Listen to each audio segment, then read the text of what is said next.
Hello guys, welcome to my mini vlog. So for today's mini vlog, kay nagluto ko og madali ang burrito. Kana kung unsa ray na ang ingredients kay mura pud akong gisagol-sagol. Nagluto ako og chicken nuggets ug akong gi-cut into pieces.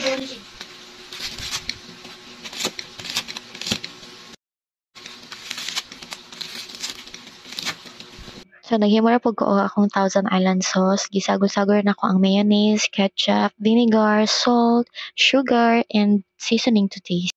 Nagluto ra pud ko og scrambled egg, then ako ra pud siya gi-cut into pieces, then nag-add pud ko og white onion, tomato, lettuce, and grated cheese. Then ako siyang gi-wrap nga mura siya kanang ganing lumpia nga pagka-wrap. Then nakahimo ko og 7 ka buok nga burrito. Then kanang pita bread kay ako siya nang gipalit sa mall.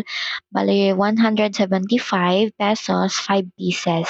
So kung nag-crave mo og burrito, pwede ra jud mo makahimo unya barato ra pud kaayo nya daghan na pud kay siya mahimo. Unya makapili pag yun mo kung unsa inyong gusto nga isulod sa pita bread. Sige magugko kakita aning burrito sa TikTok ba unya lami kay sila tan-awon mo kaon unya mo to nakahuna na kog palit nya naghimo kog ako kay mahal kaayo. So after na ko mag-wrap kay ako siyang giinit sa frying pan then mao na siya ang kalabasan. O di ba murag true pinahiwa-hiwa pa kay nga dayon aw lami kita na kay nag-melt bud ang cheese.